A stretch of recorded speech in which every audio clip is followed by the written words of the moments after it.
Hi everybody, welcome back to my channel on Feynman integration. Today I'm going to be going over the solution to my challenge video number 5, or Can You Solve It episode 5 video, where I asked you to express this function of t using the complementary error function, which is defined like this. Okay, so to get started, the first thing we'll do is evaluate our function at the point 0 to get pi over 2. So f of 0 is equal to pi over 2. And we'll just keep that in mind for later. Next thing, we use the Leibniz rule for differentiation with the integral sign to obtain f prime of t. That's going to be equal to the integral from 0 to infinity of, let's see, we're still going to have the e to the negative tx squared over x squared plus 1 dx, then we'll recover a negative x squared. And then the next thing we'll do is we'll put some parentheses there, introduce a plus 1, which has the effect of essentially subtracting our f of t. Because our f of t is exactly e to the negative tx squared over x squared plus 1 dx, which is exactly what we just subtracted by introducing that plus 1 in there. So we need to add it back. We'll add it back like this, plus f of t.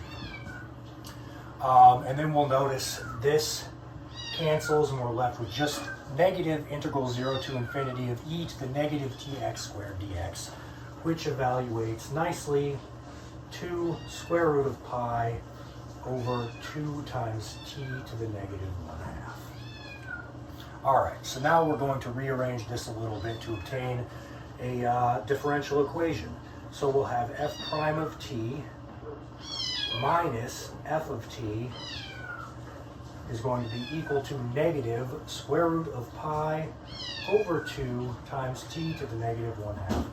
I apologize for that mewing in the background. Me and my wife foster cats and dogs as a hobby, and that is one of our noisier kittens.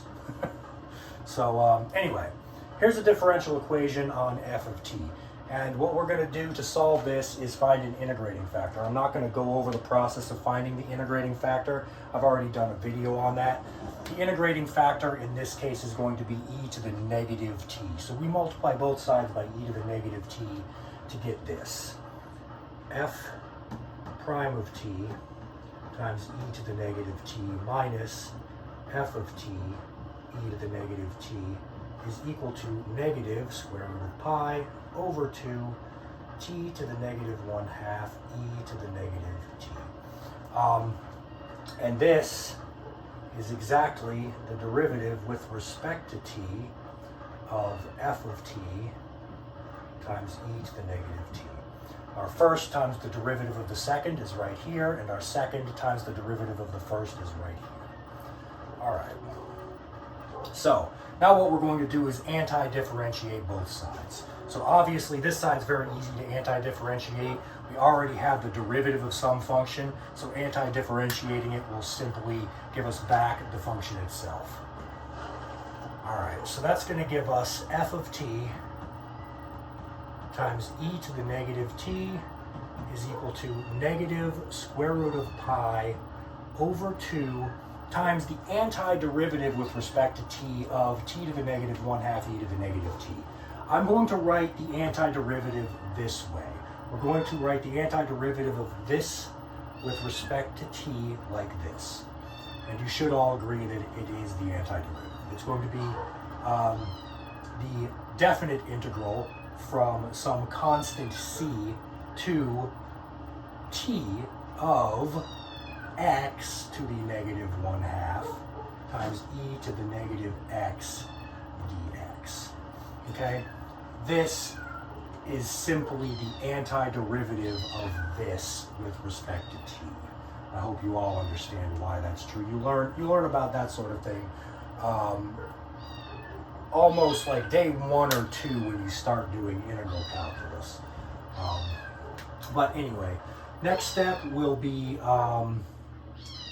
x equals u squared. So square root of x is equal to u, and dx is equal to 2u du. we'll rewrite that using this substitution. So we'll have f of t times e to the negative t is equal to negative square root of pi over 2 times the integral from, well, square root of a constant is still a constant, so we'll just keep it like that. And then square root of t, x to the negative 1/2, that would become 1 over u. E to the negative x will become e to the negative u squared, and our dx is 2u du.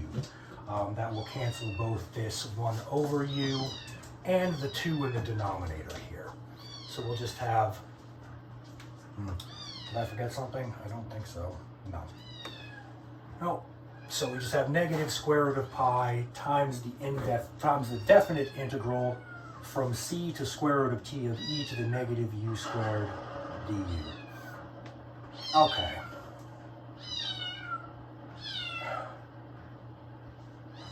Well, what next? Okay. We need to get rid of this c somehow. How can we do that though? Well, we can we can use this fact. If we evaluate our function of t at the point 0, we get pi over 2. So let's use that. All right, so we're evaluating our function of t at 0, and when we do that, we get pi over 2. So pi over 2 times e to the negative t. But actually, I'm sorry, we're evaluating our function at the point t is equal to 0. So this will actually go away, because we could have just put it on the other side as an e to the t anyway. In fact, I'm going to do that right now.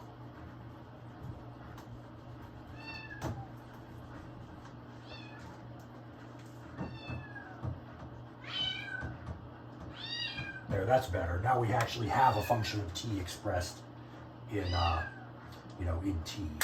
So pi over 2 is equal to negative square root of pi times e to the 0, which is just 1, so that's still negative square root of pi. Let's see, now we have times the integral from, we'll still have c, to, okay, we're evaluating this at t equals 0, so that's 0, and then, let's see,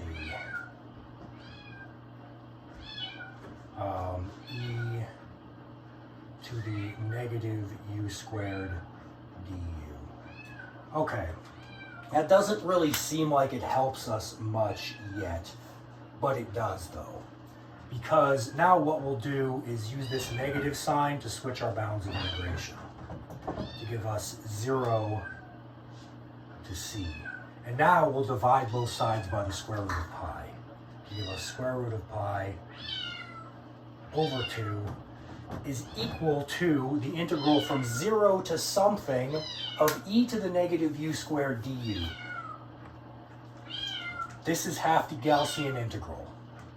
The integral from 0 to infinity of e to the negative u squared du is half the Gaussian integral. So if we make c equal to infinity, or let c approach infinity, this integral from 0 to infinity of e to the negative u squared du will be equal to the square root of pi over 2. So our c is infinity. I mean, it's not infinity. Our c must approach infinity. So, that's it. Yeah, that was infinity. Okay, so now let's go ahead and just erase most of this stuff over here. Well, actually, all of it. We'll leave this up there. Okay, so now we know our c is infinity. So we can say that f of t is equal to negative square root of pi times e to the t times the integral from infinity to the square root of t times e to the negative u squared du. And we will again use this negative sign to switch our bounds of integration. So this will become the square root of t, and this will become our infinity. All right, well, remember, I asked you to express it in terms of the complementary error function. And what do we have here? Almost the complementary error function. All we're missing is this 2 over the square root of pi, and we would have the complementary error function of the square root of t.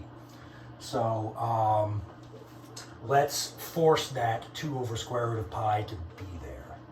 All right, let me rewrite this over here. This is square root of pi times e to the t. And then we want this 2 over square root of pi to be there. So we'll multiply by 2 over the square root of pi, and then we'll multiply by the square root of pi over 2.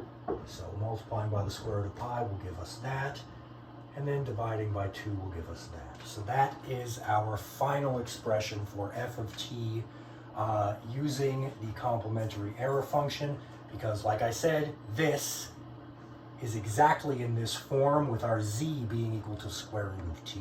Obviously, we're using e to the negative t squared dt here and e to the negative u squared du right here, but you know that doesn't matter. So finally, our f of t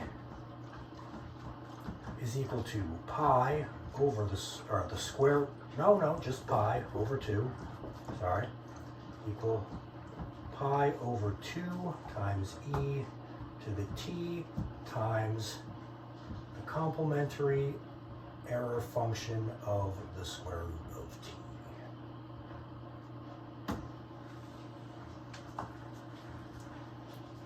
All right, guys, there's the solution to that problem, and I hope you enjoyed that.